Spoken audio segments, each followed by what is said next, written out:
Okay, तो चलो आज हम लोग स्टार्ट करते हैं। सॉलिड नया चैप्टर है। क्या है? सॉलिड।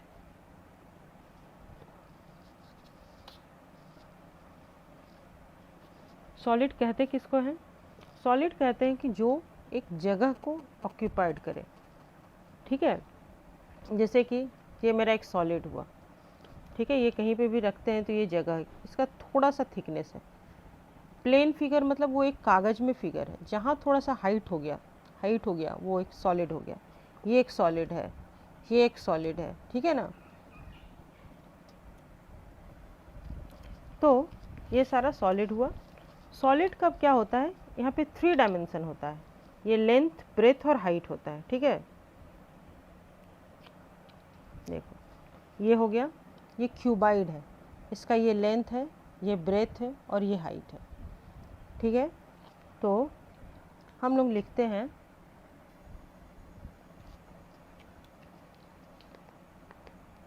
ये क्यूबाइड हुआ। क्यूबाइड मतलब ये एक रेक्टेंगल है। रेक्टेंगल में अगर हम हाइट इंक्लूड कर दिए तो जब हाइट इंक्लूड हो जाएगा तो ये इस टाइप का फिगर बनेगा और इसको हम लोग कहेंगे क्यूबाइड। ठीक है,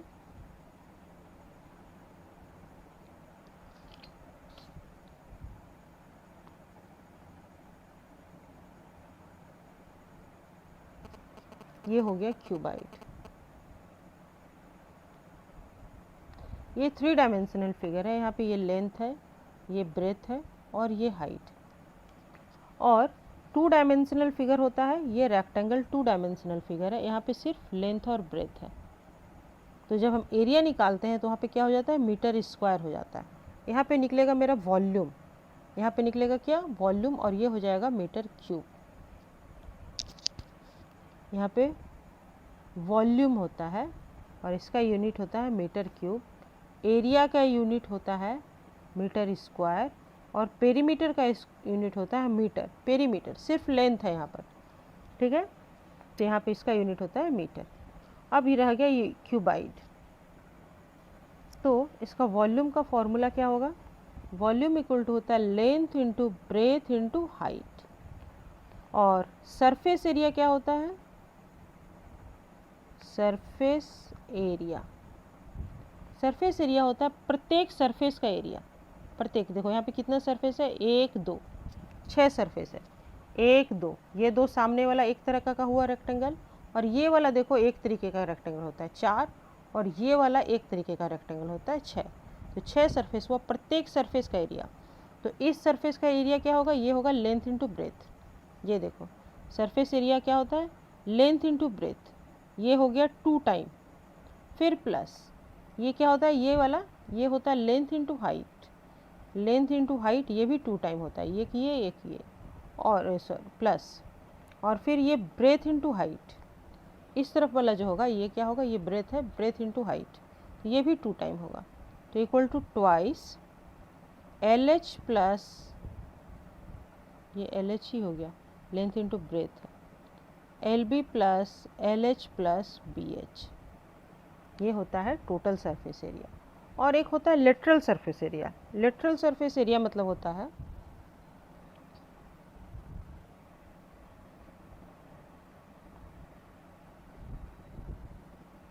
लेटरल सरफेस एरिया मतलब होता है खड़ा वाला जो होता है, ये 2 है और ये 2 है। यहाँ पे मतलब अगर रूम है तो रूम का चारों दीवार समझ लो, ये चारों दीवार हुआ ना, एक ये दीवार हुआ, ये वाला, और एक ये दीवार हुआ, और एक ये दीवार हुआ, और एक पीछे वाला दीवार हुआ।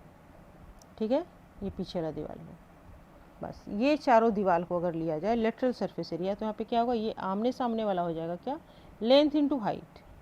लेंथ इंटू हाइट, और प्लस हो जाएगा ये वाला breath into height. Breath into height, length into breath, ये जो ज़मीन है ये लेंथ इंटू ब्रेथ है। तो ये तुम्हारा नहीं लिया जा रहा है। लेंथ इंटू ब्रेथ एक ज़मीन आ रहा है और एक ये छत आ रहा है। ये दोनों को छोड़ करके ये जो चारों तरफ का एरिया होता है इसको लेटरल सरफेस एरिया कहते हैं, और ये भी 2 टाइम आ जाएगा। ठीक है, तो यहाँ से हम H को देखो कॉमन ले सकते हैं, तो ट्वाइस H कॉमन आ गया, तो ये बच गया L प्लस B। ये हो जाता है मेरा लेटरल सरफेस एरिया। और सेम केस क्यूब में भी होगा। क्यूब मतलब अगर यही प्रत्येक फेज इक्वल हो गया, प्रत्येक फेज स्क्वायर के जैसा हो गया तो वो क्यूब हो जाएगा। लेकिन यहाँ पे एक और आता है diagonal, diagonal of A cuboid. मतलब अगर कोई भी सबसे लंबा छड़ या कुछ भी लंबा रॉड इस क्यूबाइड के अंदर कितना लंबा डाला जा सकता है, तो देखो इस कॉर्नर से अगर हम नाम दें ABCD और EFGH ये नाम दें, तो B से देखो B इस टाइप का कॉर्नर से इस टाइप का कॉर्नर, ये वाला कॉर्नर, ये हो जाएगा मेरा लॉन्गेस्ट रॉड जो कि हम इसके अंदर डाल सकते हैं, BF। तो ये यहाँ पे एक क्यूबाइड में 4 डायगोनल होता है, एक इस कॉर्नर से उस कॉर्नर तक एक हुआ, फिर एक इस कॉर्नर से इधर C से G, ये एक कॉर्नर एक डायगोनल होगा, और फिर एक डायगोनल, अच्छा से देखो, ये एक हुआ BF, एक हुआ CG और एक हुआ A से लेके E तक, ये तीसरा, और एक इधर वाला D से लेके H तक, ये हो गया चौथा। समझ में आ गया? तो 4 डायगोनल होता है इसमें। तो अगर ये वाला डायगोनल लेते हैं हम यहाँ पर, पहले अगर इस फिगर में लिए हम लोग ABCD लेते हैं, ठीक है, ABCD ये नीचे वाला है, नीचे वाला में अगर हम ये डायगोनल निकालना चाहें, सपोज मान लो यही मेरा ABCD है, ये नीचे वाला है, यहाँ पे डायगोनल आएगा मेरा कौन सा, BD ले लिया।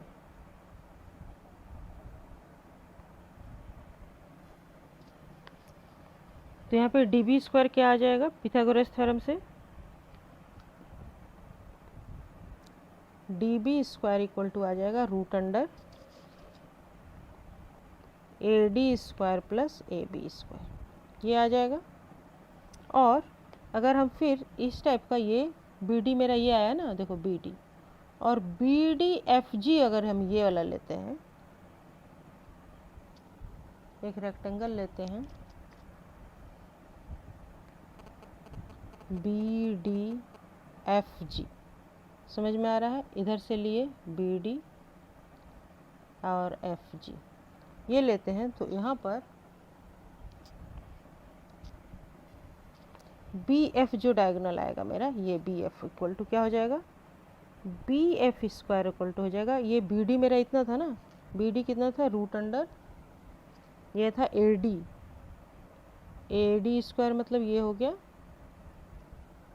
B स्क्वायर, B और ये L, तो ये हो गया root under B square plus L square, ये मेरा है B square plus L square, और ये BF स्क्वायर क्या हो जाएगा तब, और ये H है ना, तो ये हो जाएगा root under B square plus L square और इसका square plus H square, means ये क्या आ जाएगा, ये आ जाएगा रूट अंडर BF मेरा, ठीक है, ये रूट और ये स्क्वायर हट गया तो ये स्क्वायर हो गया, तो ये B square plus L square plus H square हो गया, तो ये हो जाएगा B square plus L square plus H square. समझ में आया ना, ये रूट अंडर और स्क्वायर आपस में कैंसिल हो जा रहा है।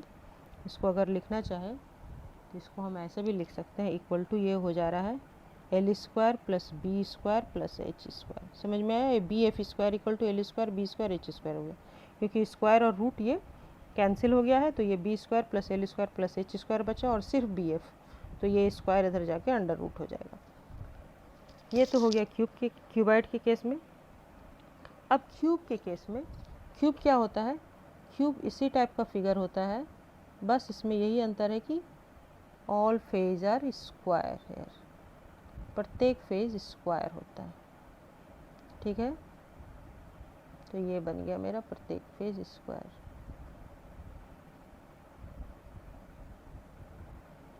ये प्रत्येक फेज स्क्वायर बन गया, और यहाँ पे आ गया ये A,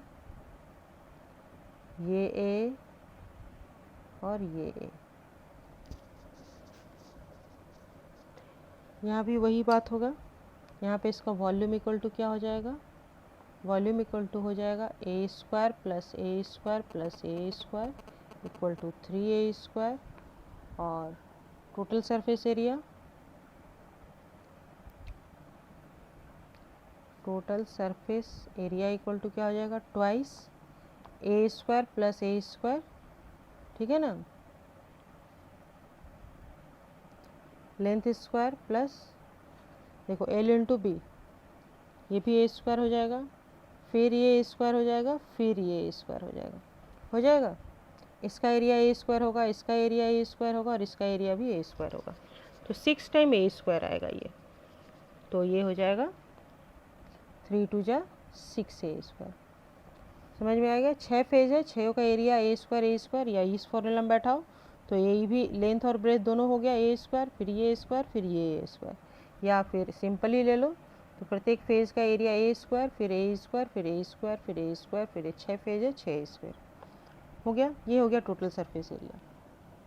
और अगर हम लेटरल सरफेस एरिया निकालना चाहें तो lateral surface area equal to हो जाएगा वैसे ही 4 का ही निकलेगा सिर्फ, तो 4 ए स्क्वायर हो जाएगा। और डायगोनल निकालना चाहे तो लेंथ ऑफ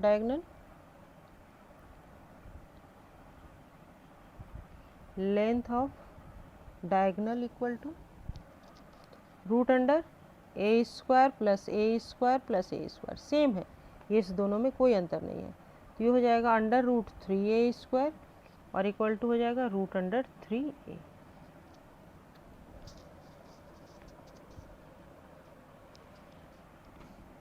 हो गया, क्लियर हो गया, कोई कन्फ्यूजन नहीं, कोई प्रॉब्लम नहीं। तो सॉलिड क्या होता है? सॉलिड होता है एक ऐसा चीज़, एक ऐसा मटेरियल जो कि कोई जगह को ऑक्यूपाई करे, ये जगह जितना बड़ा जगह छेक रहा है ये हुआ सॉलिड, और इसका वॉल्यूम होता है इसका कैपेसिटी, इसके अंदर कितना, अगर ये कुछ हॉलो रहा तो इसके अंदर कितना कोई चीज़ रख सकते हैं, ये हुआ कैपेसिटी। और इसका मटेरियल का अगर वॉल्यूम निकालना जाए, हॉलो अगर कुछ रहा, ये खोखला, जैसे कि ये है खोखला है ना, तो ये प्लास्टिक का है या लकड़ी का बना हुआ है, तो क्या होगा, external volume minus internal volume is the volume of the material, जिस चीज़ का भी ये बना हुआ है। और इसका अगर थिकनेस दिया हुआ है तो उससे भी हम निकाल सकते हैं। तो समझ में आ गया अब अच्छे तरीके से, इसका कैपेसिटी होगा, इसका इंटरनल वॉल्यूम, इसका कैपेसिटी होगा। ओके यहाँ पे जो ये रेक्टेंगल हम लोग लिए हैं ये सेकंड टाइम, पहला तो मेरा रेक्टेंगल है ABCD, ठीक है, और सेकंड टाइम जो रेक्टेंगल लिए हैं BDFH है, ये रेक्टेंगल दिख रहा है, ये BDFH इस टाइप का, और यहाँ पे हम लोग BF निकाल रहे हैं, ना, तो ये BDFH है, ठीक है, ये BDFH है, और यहाँ पे हम लोग BF निकाल रहे हैं। कौन सा निकाल रहे हैं, डायगोनल, समझ में आया? और ये रेक्टेंगल अच्छा से दिखा, ये वाला रेक्टेंगल हम लोग ले रहे हैं, तो यहाँ पर ये वाला रेक्टेंगल ले रहे हैं, समझ में आया? तो अब इस रेक्टेंगल में हम लोग को BF निकालना है ना, तो BD मेरा है B square plus L square और ये H स्क्वायर ऐड हुआ है यहाँ पर, समझ में आया? क्लियर हुआ? ओके, तो अब हम लोग स्टार्ट करते हैं एक्सरसाइज, ठीक है, एक्सरसाइज 21A है ये, एक्सरसाइज 21A, भूल गया था एक्सरसाइज लिखना। ओके चलो कोई बात नहीं। तो पहला नंबर सवाल है यहाँ पे, let the length breadth and height of a rectangular solid are in the ratio. एक रेक्टेंगुलर सॉलिड है, ठीक है, ये हम लोग एक रेक्टेंगुलर सॉलिड बना लिए,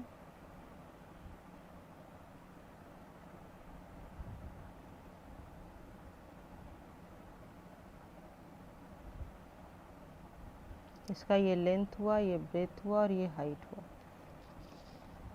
late length equal to 5x, breadth equal to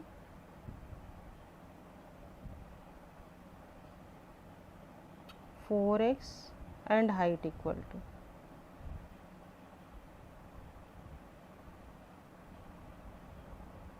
2x। और टोटल सरफेस एरिया दिया हुआ है, total surface area equal to होता है twice LH plus LB plus HB। ये दिया हुआ है कितना, 1216 centimetre square equal to twice 5x into 4x, alternate करके कोई भी इंटू कर ले रहे हैं, ठीक है, into plus 5x into 2x, एक बार सबके साथ इंटू होगा, 5x 4 के साथ हो गया, 5x 2 के साथ हो गया, अब रह गया 4 और 2, तो 4x इंटू 2x कर लिए, क्या आ जाएगा ये, ट्वाइस 5 4 जा 20x स्क्वायर प्लस 5 2 जा 10x स्क्वायर प्लस 4 2 जा 8x square equal to 10 plus 20 plus 10 30 38 into 2, ऐसे ही रहने देते हैं 38x स्क्वायर इंटू 2। तो एक्स स्क्वायर का वैल्यू निकालना है यहाँ से ना, तो 1216 है ये, 1216 है ये। तो एक्स स्क्वायर इक्वल टू क्या हो जाएगा 1216 सेंटीमीटर स्क्वायर। सरफेस एरिया है तो एरिया तो स्क्वायर में ही होगा।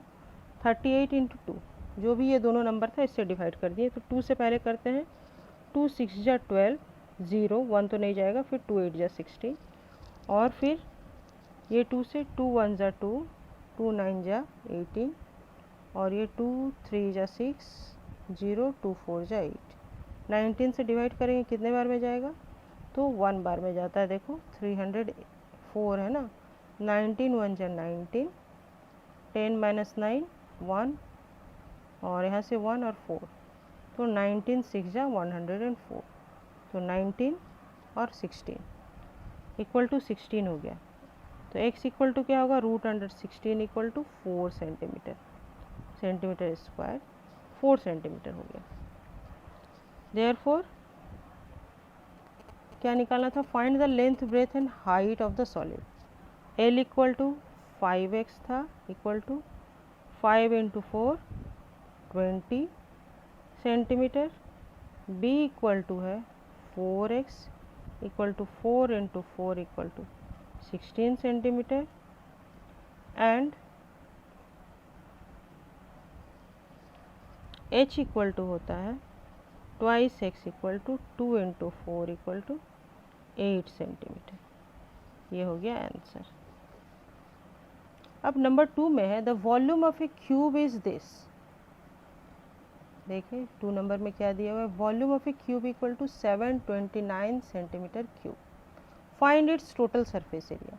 तो वॉल्यूम मतलब क्यूब रूट निकालना है इसका। क्यूब रूट मतलब क्या होता है जानते हो ना, वॉल्यूम इक्वल टू दिस हो गया, तो ये क्यूब है, मतलब क्या होता है, v इक्वल टू होता है a क्यूब, तो a इक्वल टू हो जाएगा क्यूब रूट ऑफ वॉल्यूम, मतलब यहाँ पे 3 होगा, मतलब 3 बार। जैसे हम लोग स्क्वायर रूट में क्या करते थे, कोई भी चीज़ 2 बार रहता तो उसको 1 लिखते थे ना, तो यहाँ पे 3 बार जो होगा उसको 1 लिखेंगे। 729 को पहले फैक्टराइज करते हैं, ये कितने बार में जाएगा, 3 बार में करते हैं। देखो 3 से 3 2 जा 6, 3 4 जा 12, और 3 3 जा 9, फिर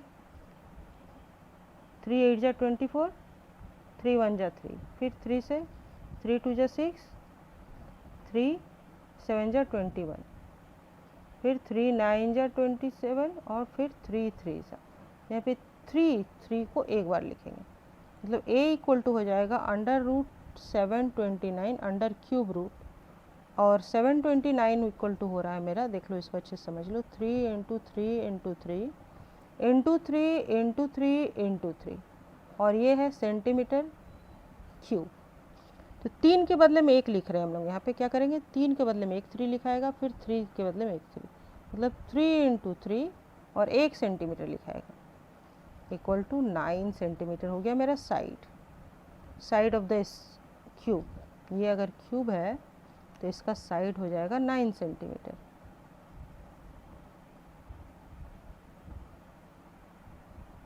ये क्यूब का साइड आया 9 centimetre, each side equal to 9 centimetre. Find its total surface area. तो total surface area equal to कितना होगा, 6a स्क्वायर ना, 6a square equal to 6 into 9 square centimetre square equal to 6 into 9 9 जा 81 centimetre square equal to 6 1 जा 6 इन 8 6 जा 48 centimetre square. Answer हो गया, बहुत ही ईजी है। ओके, तो नंबर 3 में है the dimension of A cinema hall. ठीक है, अगर ये मेरा एक सिनेमा हॉल है तो इसका डायमेंशन दिया हुआ है, रेक्टेंगुलर शेप का एक सिनेमा हॉल ले लिए, इसका डायमेंशन दिया हुआ लेंथ ब्रेथ और हाइट, ये है 100 मीटर, ये है 60 मीटर, और ये है 15 मीटर। हालांकि ब्रेथ होता है पहले, तो 16 ये होगा और ये होगा 15। ठीक है, जब भी इस तरह से दिया रहे तो लेंथ पहले होता है, फिर ब्रेथ होता है, ब्रेथ हुआ 60 और हाइट हुआ 15 metre.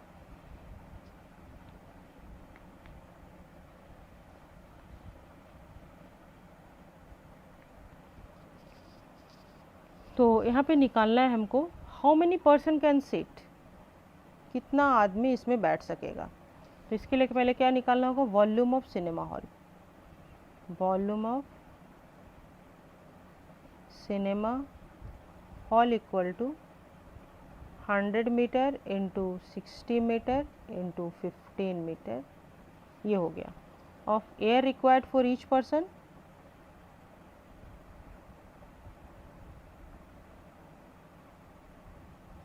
air required for each person equal to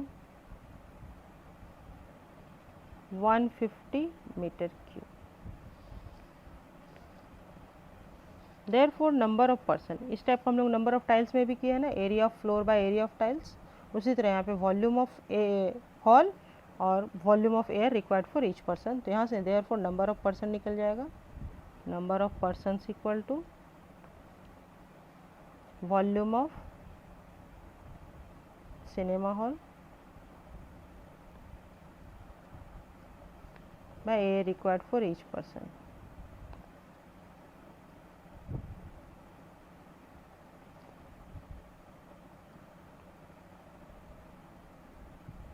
each person, तो वॉल्यूम ऑफ सिनेमा हॉल हो गया 100 metre into 60 metre into 15 metre by 150 metre cube. Metre cube metre cancel, metre 15 बन जाए 15, 15 जीरो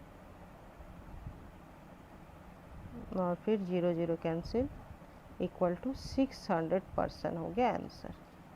नंबर ऑफ पर्सन 600 हो गया। और इसका क्या हो जाएगा, 4 नंबर का solution, 75 person can slip in A room. एक रूम है, फिर ये एक मेरा क्यूबाइड शेप बना लेते हैं और यहाँ पे 25 पर्सन स्लिप कर सकता है, सो सकता है। If each person required 16 metre of air, 16 metre cube, 16 metre cube air required for each person equal to air required for each person equal to 16 metre cube. तो इसी के अनुसार मेरा वॉल्यूम ऑफ द रूम होना चाहिए था। Let the height of the room be x, height x मान लेते हैं, लेंथ है 25 मीटर और ब्रेथ है 9.6 मीटर। ठीक है ना, लेट द हाइट निकालने बोला है ना, find the height of the room. तो let the height of the room equal to height of the room be x metre. ठीक है, x मीटर रूम का हाइट हो गया। Therefore volume of the room equal to volume of the room equal to हो जाएगा 25 metre into 9.6 metre into x metre. पर question के अनुसार मेरा ये वॉल्यूम इस नंबर ऑफ पर्सन से इक्वल होना चाहिए। बाय द प्रॉब्लम क्या होना चाहिए, volume of the room equal to volume of the room equal to air required for 75 person. 75 person है ना, 75 पर्सन। तो वॉल्यूम ऑफ द रूम हो गया 25 into 9.6 into x metre cube equal to 16 into 75 metre cube. तो यहाँ से x कितना निकल के आ जाएगा, 16 into 75 metre cube by 25 into 9.6 metre square ही रख लेते हैं और 1 मीटर इधर रह जाता है। ठीक है, तो मीटर स्क्वायर कैंसिल हो गया, 1 मीटर रह गया। 25 से 3 बार में 75 गया और ये डेसिमल हटा करके 1 ज़ीरो यहाँ पे बैठा दिए तो 3 से 3 3 जा 9, 3 2 जा 6 हो गया। और 16 से 16 1 जा और 0, 16 2 जा 32 हो गया।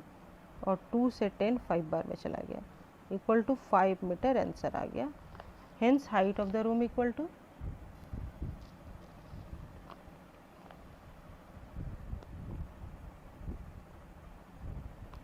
hence height of the room equal to